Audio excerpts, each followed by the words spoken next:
আমরা এই গুজবকে কোনো পাত্তা দিচ্ছি না। গুজবে কান না দেয় ভালো। ঢাকা মেট্রোপলিটন পুলিশের সাবেক প্রধান হারুন আর রশিদের সঙ্গে কারো বনিবনা না হলে স্পেশাল টিম পাঠিয়ে তাকে ধরে এনে টর্চার সেলে বন্দি করে রাখা হতো। এমন অসংখ্য ভুক্তভোগী পাওয়া গেছে। তারা জানান, হারুন বিএনপি জামায়াত সমর্থিত অসংখ্য নিরীহ মানুষকে ধরে নিয়ে আটকে রেখে অমানবিক নির্যাতন করত। অনেকে আবার দীর্ঘদিন ধরে গুম ছিল ডিবি কার্যালয়ে। ডিবি কার্যালয়ের টর্চার সেলে কাউকে 10, 15, 20 দিন বা মাসের পর মাস আটকে রাখা হতো। তাদের মধ্যে ভুক্তভোগী ঢাকা কলেজের ছাত্রনেতা রাশেদ জানান, হারুন আমাকে একবার ধরে নিয়ে 14 দিন আটকে রাখে।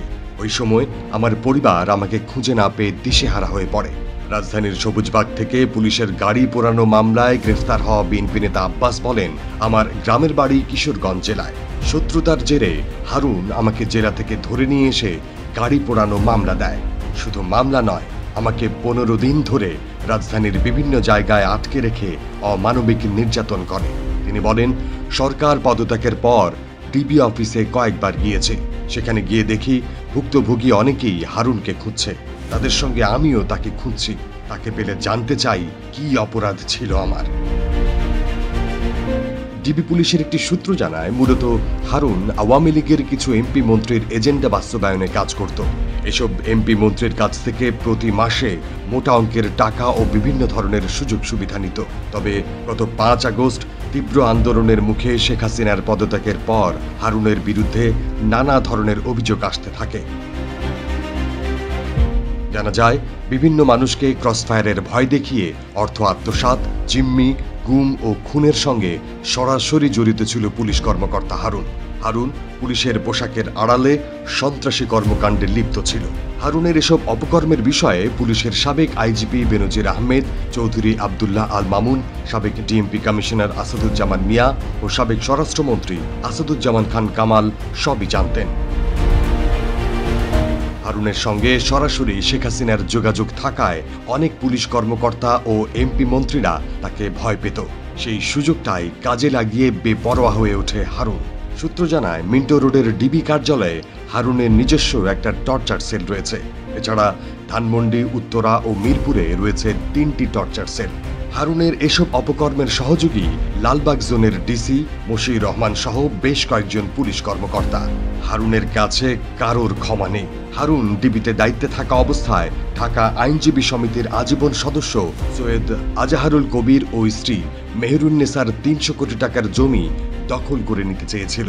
হারুনের উদ্দেশ্য ছিল পুরো জমি দখল করে নেয়ার।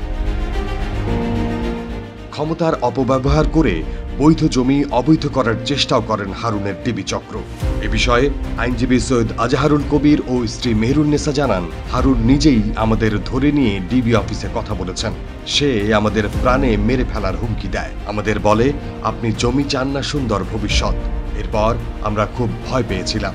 তারপরও হারুনের প্রস্তাবে রাজি না হওয়ায় তাদের ছেলে ব্যারিস্টার সৈয়দ এজাজ কবিরকে মিথ্যা মামলা সাজিয়ে গ্রেফতার করে 10 দিন টর্চার সেলে রাখে এবং শারীরিক নির্যাতন করে। বিশ্বস্ত সূত্রে আরও জানা যায়, হারুন সাবেক আইজিপি শহীদুল হকের ছোট ভাইয়ের সহযোগিতায় সারা দেশে হুন্ডি ও স্বর্ণ চোরাচালানে সরাসরি যুক্ত ছিল। কয়েকবার বিভিন্ন মহলে হারুনের এসব অপকর্ম নিয়ে আলোচনা হয়, কিন্তু তার বিরুদ্ধে কেউ কখনো সাহস করে অভিযোগ করতে পারেনি। সাবেক রাষ্ট্রপতি আব্দুল হামিদ ও সাবেক প্রধানমন্ত্রী শেখ হাসিনার পৃষ্ঠপোষকতায় বেপরোয়া হয়ে ওঠে হারুন। হারুন বিএনপি নেতা বাবু গয়েশ্বরচন্দ্র রায়কে রাজনৈতিক মামলায় কয়েকবার গ্রেফতার করে। এর মধ্যে একবার তার ভাতের হোটেলে জোরপূর্বক ভাতও খাওয়ান। গয়েশ্বরকে গ্রেফতারের পর রিমান্ডের আবেদন করে ডিবি পুলিশ। রিমান্ডের নামে গয়েশ্বরের কাছ থেকে মোটা অঙ্কের টাকা নেয় পুলিশের এই কর্মকর্তা।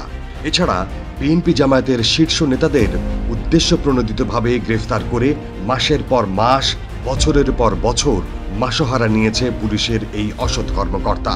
হারুনের বিরুদ্ধে যদি কেউ কখনো কথা বলে, সেটা পুলিশ হোক বা সাধারণ মানুষ, তাদের ধরে নিয়ে টর্চার সেলে কয়েকদিন আটকে রাখত, যাতে তাদের খোঁজ না পেয়ে পরিবার দিশেহারা হয়ে পড়ে। এদিকে এমপি আনার হত্যায় জড়িত কিলারদের সঙ্গে বিভিন্ন মাধ্যমে যোগাযোগ ছিল হারুনের। তিনি আনার হত্যার পরিকল্পনাকারী হিসেবে বিভিন্ন মহলে আলোচনার শীর্ষে আছেন। হারুন স্বর্ণ চোরাচালান ও হুন্ডি ব্যবসার সঙ্গে সরাসরি জড়িত। এমপি আনার হত্যার ঘটনায় যাদের গ্রেফতার করা হয়েছে তারা অধিকাংশই অপরাধী নয় বলে জানিয়েছেন তাদের পরিবার। তবে হারুন মিডিয়াকে ব্যবহার করে নিজেই বিভিন্ন সময়ে আনার হত্যায় বিভ্রান্তিকর বক্তব্য দিয়েছেন। বিএনপির মহাসমাবেশকে কেন্দ্র করে গত বছরের ২৮ অক্টোবর অসংখ্য নেতাকর্মীকে গ্রেফতার করা হয়।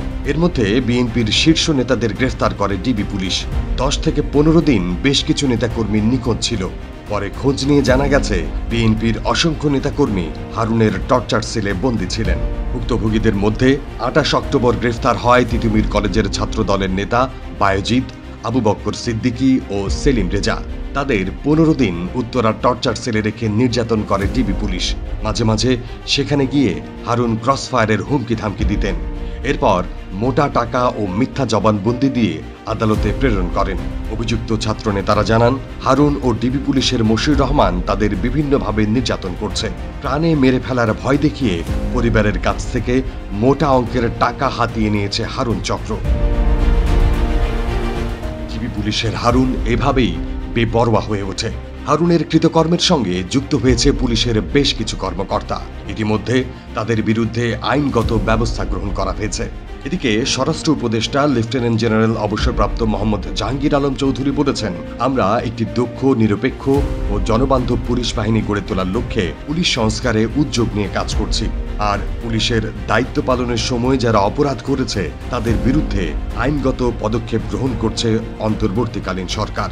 স্বরাষ্ট্র উপদেষ্টা জানান, বিগত আওয়ামী লীগ সরকারের আমলে আইনশৃঙ্খলা রক্ষাকারী বাহিনী কর্তৃক গুম হওয়া ব্যক্তিদের সন্ধানে হাইকোর্ট বিভাগের অবসরপ্রাপ্ত বিচারপতিকে সভাপতি করে একটি নিরপেক্ষ তদন্ত কমিশন গঠন করা হয়েছে। এই কমিটি ৪৫ দিনের মধ্যে এই সংক্রান্ত তদন্ত প্রতিবেদন দাখিল করলে সকল অপরাধীদের তথ্য উঠে আসবে। বাংলাদেশ পুলিশের ইন্সপেক্টর জেনারেল মোহাম্মদ মইনুল ইসলাম বলেছেন, ছাত্র আন্দোলন থেকে উদ্ভূত নজিরবিহীন গণবিক্ষোভ, সহিংসতা, প্রাণহানির মধ্যে শেখ হাসিনা সরকারের পতনের পর ভেঙে পড়া পুলিশ বাহিনীর দায়িত্ব নিয়েছে। পুলিশের পোশাকের আড়ালে যারা নৈরাজ্য করেছে তাদের কাউকে ছাড় দেয়া হবে না। অভিযোগ প্রমাণিত হলে সবার বিরুদ্ধে আইনগত ব্যবস্থা নেওয়া হবে। তাছাড়া কোটা সংস্কারের দাবিতে গড়ে ওঠা ছাত্র আন্দোলন দমনে পুলিশ যেভাবে নির্বিচার গুলিসহ মাত্রাতিরিক্ত বল প্রয়োগ করেছে তার মধ্যে নিবর্তনমূলক পুলিশ বাহিনীর চরম প্রতিফলন ঘটেছে। সবকিছু তদন্ত করা হচ্ছে, এসব বিষয়ে পুলিশ কঠোর অবস্থানে থাকবে। তিনি আরো বলেন, পুলিশের কয়েকজন কর্মকর্তার কারণে চরম আক্রোশের শিকার হয়েছে বাহিনীটি। তাছাড়া সহিংসতার মধ্যে প্রাণ হারিয়েছেন অনেক পুলিশ সদস্য।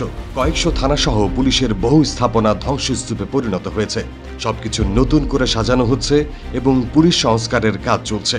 এ বিষয়ে পুলিশ সদর দপ্তরের দায়িত্বশীল এক কর্মকর্তা রূপালী বাংলাদেশকে জানান, ডিবির সাবেক কর্মকর্তা হারুনের বিষয়ে কঠোর অবস্থানে রয়েছে স্বরাষ্ট্র মন্ত্রণালয় ও অন্তর্বর্তীকালীন সরকার। হারুনের সার্বিক বিষয়ে তদন্ত করা হচ্ছে। তথ্য প্রমাণ হাতে এলে তার বিরুদ্ধে আইনগত ব্যবস্থা নেওয়া হবে।